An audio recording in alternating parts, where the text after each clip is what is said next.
I know that we ran into each other, man, when you were a radio personality on the radio station. Was it Columbia? Columbia, South Carolina. In Columbia, South Carolina. And I mean, you were always one that was known for, you were a shock jock even back then.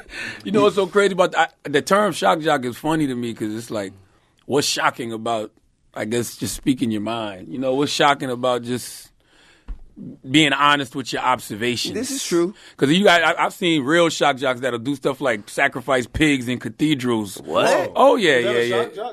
That's what I'm saying. But they would do things. They would do things like that on purpose. You know what I'm saying? Like to get a shock out of people. Like I wasn't trying to get a rise out of people. Nah. Like they thought it was shocking. I remember the first time you came to the Big DM, I don't know if it was the first time, but you was in between albums. Okay. 'Cause you already had dropped I'm Serious. Right. And I think you had just did the deal. No, I don't think you did the deal with Atlantic yet. Okay. And you had 24s on white label. Right. And you came to the station like 10:30, 11 o'clock at night. It was you and C-Rod. Okay. And me playing 24s. Right.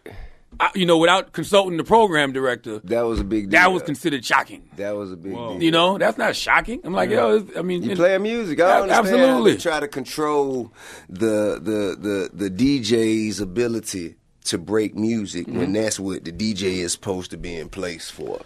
Well, that was back in the day when they was really taking money to play records. So being that you didn't have a label situation, they was like, what is you playing that for? Yeah. Yeah.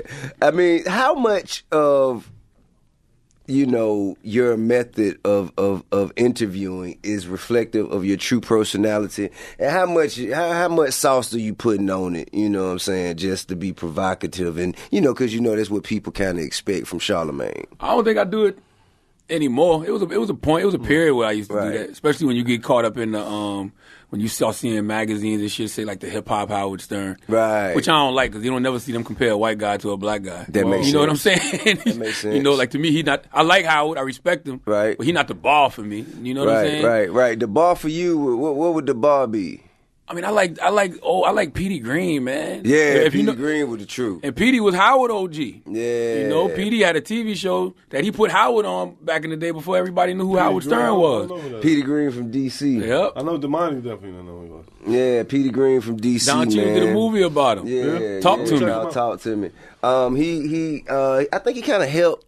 He was like one of the main radio personalities for Radio 1 early on. Absolutely. You know what I'm saying? Absolutely. So I think Kathy Hughes, her pops, kind of put him in position, and he was just a very outspoken but down with the people kind of, right. You know what I'm saying, almost on some...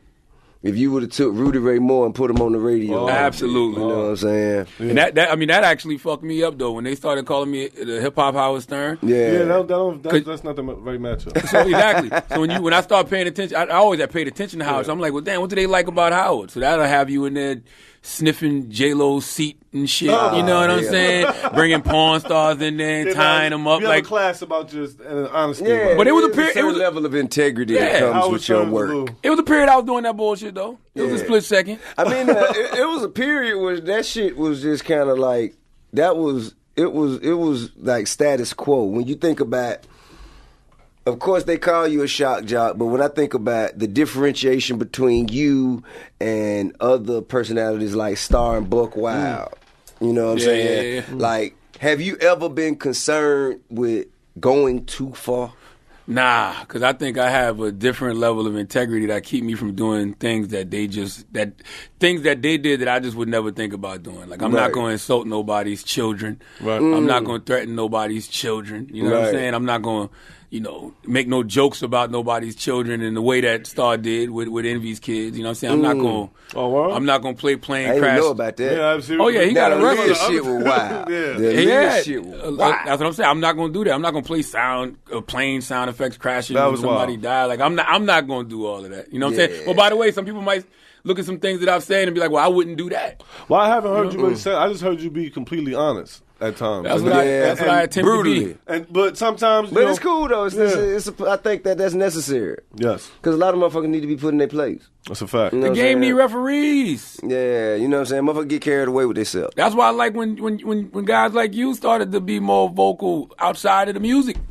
I mean, you know, I feel like once you get to a certain level in your career, you know, you've kind of earned the right. You know, your legacy allows you to be more outspoken. Absolutely. And I appreciate that, man. I mean, I appreciate being able to be in that position.